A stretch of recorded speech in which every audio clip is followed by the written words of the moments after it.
반갑습니다. 돌집사TV입니다. 자, 이번 시간 3과목 마지막 시간이죠? 자, 바로 보도록 하겠습니다. 자, 먼저 푸시 전략과 풀 전략 나옵니다. 시험에 무조건 나온다고 볼 수 있겠죠. 자, 이 푸시 전략은 제조업자부터 시작해요. 제조업자, 도매상, 소매상, 소비자식으로 압박을 가하는 겁니다. 그래서 푸시 미는 거죠. 밀어붙이기 방식으로 합니다. 그래서 소비자에게 계속 밀어붙이는 거죠. 그래서 이것은 인적 판매와 인센티브로 판촉을 하는 형태를 보입니다. 그래서 제조업자가 계속 푸시를 하다 보면은 이 도매상이나 소매상 등 이 가운데 있는 중간상들의 판촉 비중이 증가하게 되겠죠. 자, 이런 경우 산업재 시장에서 쓰기 좋다라는 것까지 이해를 해주시면 되겠습니다.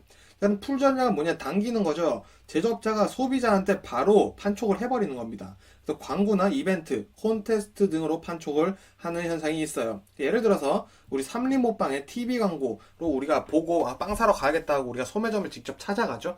이런 식으로 제조업자가 소매자에게 바로 광고를 해서 소매상으로 갈 수 있게끔 만드는 게 풀 전략이다. 당긴다, 당겨온다 라고 이해를 해주시면 되겠죠. 그래서 이 풀 전략에서는 제조업자의 판촉 비용이 증가할 수밖에 없다라고 보시면 되겠습니다. 그래서 소비재 시장에서 쓰기 좋다라는 거 아마 금방 이해되실 거라 믿습니다.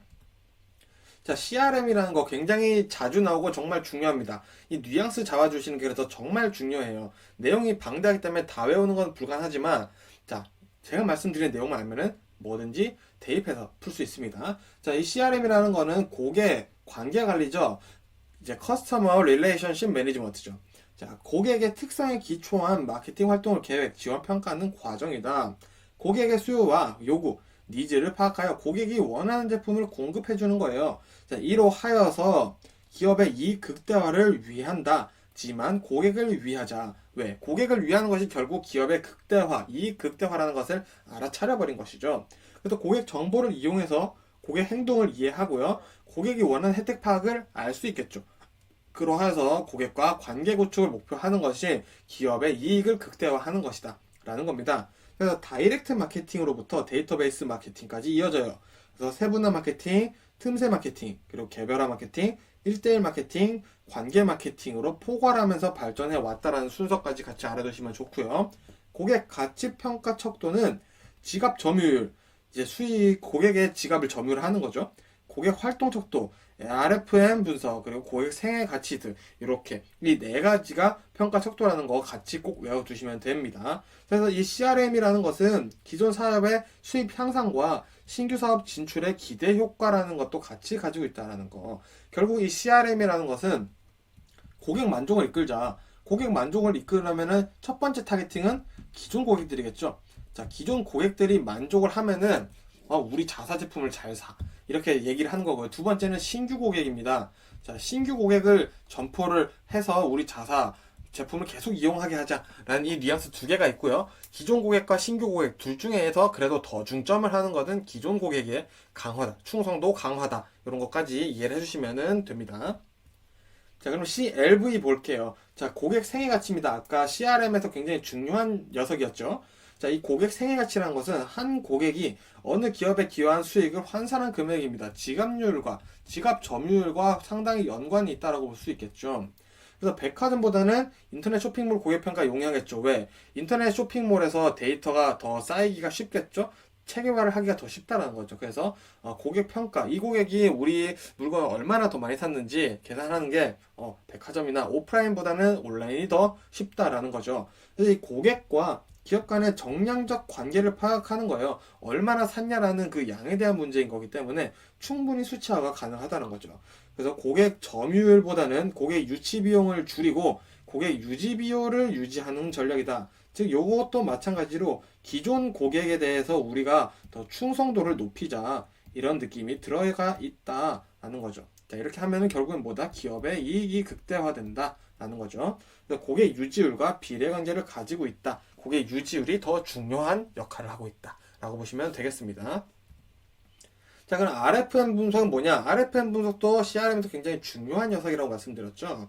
자, 고객의 미래 구매 행위를 예측하는 데 있어서 가장 중요한 것을 보려면 과거 구매 내용이라고 보는 거죠. 자, 이 고객이 과거에 우리 물건을 얼마나 샀는지 보면 알면은 앞으로도 우리 고객이 얼마나 잘 될지, 우리 물건 얼마나 잘 살지 알 수 있다는 겁니다. 그래서 이 RFM, R 최근에 구매 혹은 구매 시점 보는 거고요. 특정 기간 동안 얼마나 자주 프리퀀시죠. F 구매하였는가. 고객 구매의 규모는 얼마나인가 해서 M 따서 RFM이다 라는 이 단어 안에 내용이 다 들어가 있죠. 그래서 각 고객에 대한 RFM을 계산한 후 이를 바탕으로 고객군을 정의한 뒤, 고객군을 정의한다는 건 뭐 VIP인지 이런 등급을 나눈 거겠죠. 그렇게 한 뒤 각 고객군의 응답 확률과 메일 발송 비용을 고려해 이익을 주는 고객군에게만 메일을 발송하는 것이 RFM 분석이구나 라고 전반적으로 이해해 주시면 되겠습니다. 자, 이번에 그럼 BMD 보겠습니다. 자, BMD라는 거 뭐냐? 비주얼 머천다이징입니다.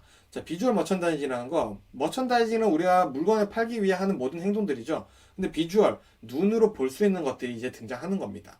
그래서 첫 번째 등장은 VP예요. 비주얼 프레젠테이션입니다. 자, 계절이나 특성에 맞게 쇼윈도나 매장 입구에 상품을 보이게 하는 거예요. 그래서 이 VP의 특징은 일단은 이목을 끌어서 우리 매장으로 들어오게 하자라는 전략을 가지고 있죠. 자, PP는 포인트, 아이고, 이신데. 자, 프레젠테이션입니다. 고객의 시선이 닿는 모든 곳에 상품을 두어 보이게 하는 거죠. 그래서 우리 주력 상품은 바로 이겁니다.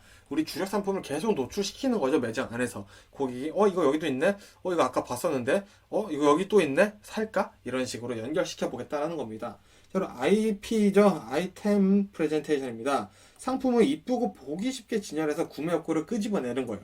그래서 고객들이 봤을 때, 야, 이거 이쁜데? 한번 만져봐도 돼요? 한번 해봐도 돼요? 이거 어떻게 사용하는 거예요? 이렇게 먼저 궁금증을 유발할 수 있게 만들자라는 전략이 바로 IP다 라고 해서 나눠서 꼭 외워두시면 되겠습니다. 자, 그럼 이제 소매 수명 주기 이론 보겠습니다. 자, 이 소매 수명 주기 이론에는 총 4단계를 거쳐요. 도입기, 성장기, 성숙기, 쇠퇴기. 그래서 이거는 도성숙쇠 이렇게 외워주시면 되고요. 도입기에는 높은 성장률을 보이는 게 특징입니다. 그러나 성숙기까지 진행해 나가면서 경쟁이 심화되죠. 자, 성숙기에 가장 경쟁이 심화가 됩니다. 그러면서 시장 점유율과 이익 감소가 쇠퇴기에서 발생하면서 이제 빠져나가게 된다라는 내용입니다. 좀 더 구체적으로 보면은 이 도입기에는 소매 개념을 정립시키거나 정착시키는 전략을 많이 펼쳐요. 그래서 판매 증가율이 가장 높은 단계이고요. 하지만 이익은 낮습니다. 왜? 우리가 정착시키려고 하다 보니까 판매는 많이 되지만 이익은 낮죠. 왜? 이익을 위해서 지금 도입기에는 전략을 펼친 게 아니기 때문이죠. 그럼 성장기는 뭐냐? 이제 시장 확장을 해야 돼요. 자리를 잡았으니까 시장 확장과 수익 확보를 해야겠죠. 도입기에는 수익을 많이 얻지 못했어요. 수익 확보를 위한 침투 전략과 판매 증가율, 이익 수준이 높은 단계를 만들어야 하는 곳이다. 그래서 판매 증가율이 높고 이익이 높은 아주 돈을 잘 버는 단계다라고 보시면 되겠죠. 자, 성숙기는 뭐냐? 특정 세부 시장에 대한 선별적 투자가 이루어집니다. 왜? 소매 개념을 수정할 때가 됐거든요. 자, 그래서 새로운 시장에 이제 진출하려고 합니다. 왜? 경쟁이 굉장히 심한 단계거든요. 그래서 이때부터 경쟁이 너무 심한데 우리 좀 딴 데 한번 투자를 해볼까? 이런 생각을 하기 시작하는 거죠. 그래서 잘 되는 곳만 투자를 하는 선별적 투자도 성숙기에서 이루어집니다. 그래서 판매 증가율은 중간이고요. 이익도 중간인 단계입니다. 그래서 경쟁업체, 모방업체가 등장하므로 상품 구색을 또 깊이 확장해둬야 되는 단계라고도 볼 수 있겠죠. 그럼 쇠퇴기는 말 그대로 쇠퇴해 나갑니다. 이제 자본 지출을 최소화해서 이제 빠져나가려고 하는 이 세분화 시장에서 빠져나가려고 하는 전략을 펼치죠. 그래서 판매 증가율이 굉장히 느리거나 낮고요. 이익도 굉장히 낮은 단계다라고 보시면 되겠습니다. 그래서 이 도성숙쇠가 소매 수명 주기 이론의 전체를 다루고 있다라고 보시면 되겠습니다. 자, 그래서 이 소매 수명 주기 이론에 따른 마케팅 방법이 있겠죠. 시기별로 마케팅 방법도 있습니다. 우리 도입기, 제품을 인지시키고 판매를 늘리기 위해 품질을 향상하고 서비스를 추가한 변형 제품, 개량 제품을 출시하여 경쟁 제품과 차별한다. 자, 우리 여기서 지금 자리를 잡아야 되죠. 자리 잡아야 되고요. 판매 증가율은 높은데 수익은 낮아요. 왜? 자리 잡으려면 일단은 많이 팔려야 되잖아요. 그래서 수익보다는 지금 판매를 늘리는데 주별 마케팅을 둔다 보시면 되겠고요. 성장기 보시면은 상표 강화와 차별화를 통해 시장 점유율을 확대하려고 합니다. 자, 이제 들어왔으니까 자리 잡기, 안정화를 만들어야겠죠. 그래서 중점으로 경쟁이 심해질 경우를 대비해서 가격 전략을 구성을 잘 해놔야 된다라고 보시면 되겠습니다. 자, 성숙기, 경쟁이 가장 심한 단계죠. 경쟁 우위를 유지하기 위해서 이미지 광고나 제품의 차별화를 시도하는 마케팅이 이루어진다 보시면 되겠고요. 쇠퇴기에는 이제 쇠퇴를 할 거예요. 판매 증가율도 낮고 이익도 낮은 단계죠. 그래서 단기 수익을 극대화하기 위한 방안을 찾게 돼요. 가능한 지출 비용을 줄이면서 매출을 극대화하는 목표를 가지고 된다는 게 바로 쇠퇴기의 특징이다. 그래서 이 도성숙퇴의 사실 내용을 다 알고 있으면은 이 부분은 굳이 암기를 안 하셔도 아마 따라오지 않을까 싶습니다. 자, 이어서 또 중요한 녀석입니다. 소맵 아코디언 이론이죠. 우리 아코디언 잘 알고 계시죠? 이렇게 해서 쭈글쭈글 해가지고 이렇게 나오는 악기죠. 자, 소매점은 시간이 흐르며 전문화된 한정 상품의 소매 형태로 진화하고 다양한 전문적인 상품을 취급하는 진화를 한다. 자, 이게 무슨 말이냐?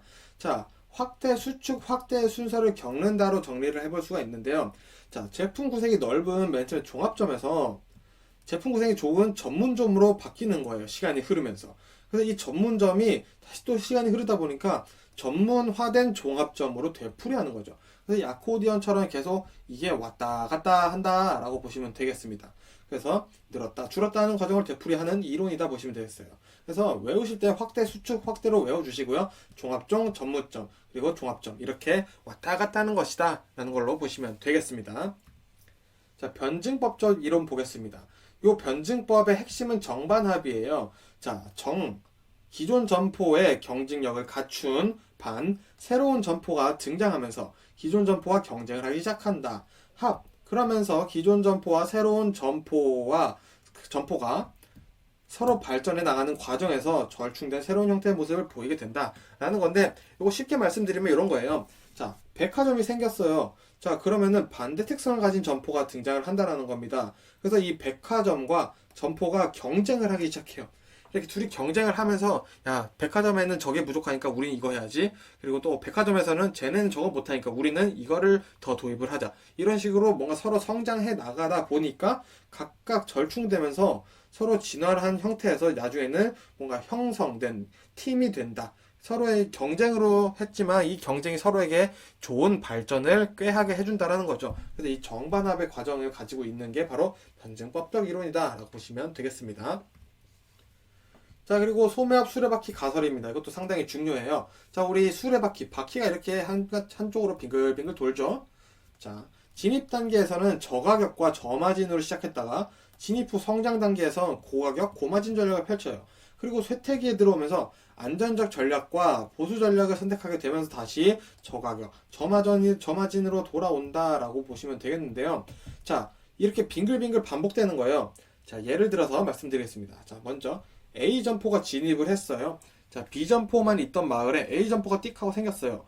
저가격 저마진으로 들어왔네. 그러니까 B 점포가 경쟁을 이제 해야겠죠. A 점포랑. 그러다 보니까 A 점포가 야, B 점포를 우리가 이기려면은 고가격 고마진으로 가야 돼 라면서 펼친 거예요. 그러다 보니까 A랑 B가 둘 다 고가격 고마진으로 이제 경쟁을 하고 있는 단계가 된 거죠. 자, 근데 이럴 때 또 C가 들어왔어요. C라는 점포가 또 들어오면서 저가격 저마진으로 들어온 거죠.